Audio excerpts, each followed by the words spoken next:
Hey everyone, it's Lance from Cinematic Galaxy here again, and I want to do a really quick review of the Bourne Legacy. I never got around to reviewing that for you guys when it came out back in I think August it was of last year.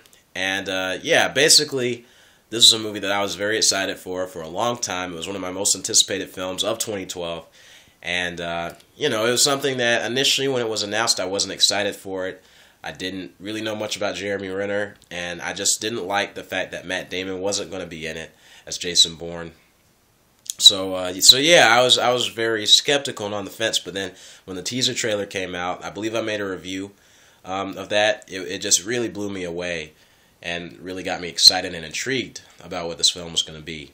So I was very much looking forward to this movie, and I saw it sometime back in August. And you know what? I actually really liked the Bourne Legacy. I wasn't let down by it like a lot of people were. And I think that happened for a few reasons. For one, I didn't really go into this movie expecting it to be like Bourne. I didn't expect it to be like the previous trilogy with Matt Damon. All three of those films, The Bourne Identity, Supremacy, and Ultimatum, those are some of my favorite movies of all time. Absolutely. That's one of my favorite trilogies of all time. And I just, when I saw those movies a few years ago, I was absolutely blown away by them and absolutely mesmerized and intrigued by the story and engrossed in it.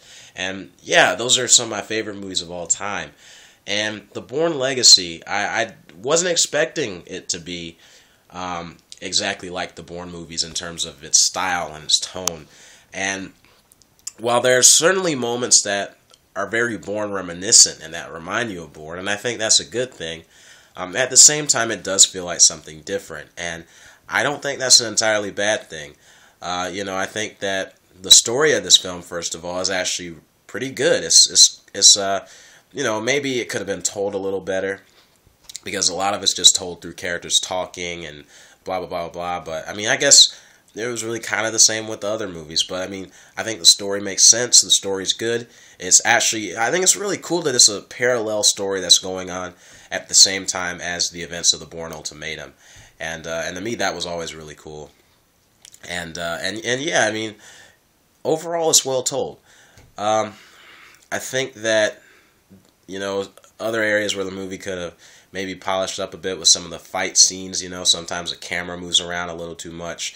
It's funny I'm saying that because, I mean, the Bourne movies are known for their shaky cam, but I don't know, there's a certain way that Paul Greengrass did it that I just thought, me personally, I thought was really good.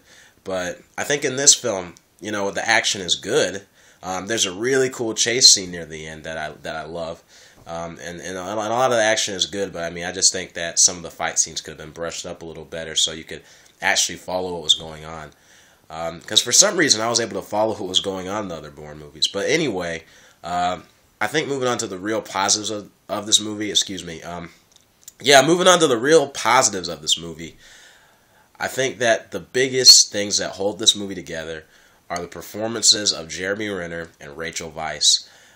They're both fantastic in this movie. Jeremy Renner is actually really good as Aaron Cross, the new protagonist that we're following. He's an outcome agent, and this character, while you might not get as engrossed in his character as you did with Matt Damon, I think that his character is an adequate follow-up, and you kind of find out things about him that make you feel for him and make you understand him. And I think that Jeremy Renner's performance once again was fantastic. He was really good in the movie. It was easy to get behind this guy. And as far as Rachel Weisz, she was excellent in this movie as well.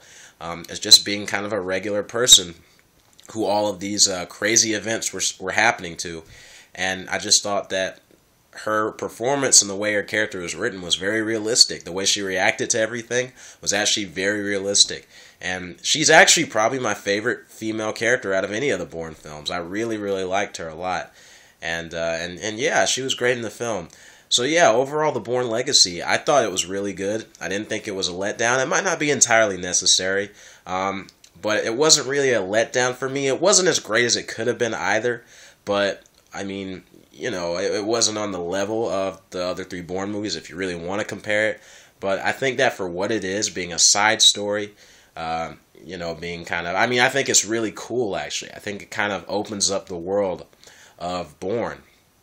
And whether a sequel is made or not, I think that I would really like it if a sequel was made. I don't think it's entirely necessary, but I mean, the film does kind of end abruptly, but I think it's a good ending. But I think a sequel, the ending kind of leaves room for a sequel. Maybe one should be made to kind of bring it to an overall bigger conclusion. But if a sequel's not made, I'm cool with it. But anyway, The Bourne Legacy gets an A- from me. I really, really like it. I just think it was a few things away from being a truly, truly great film. But yeah. Anyway, guys, let me know what you thought of this movie. And anyway, stay tuned for my next few reviews. And this is Lance from Cinematic Galaxy signing off.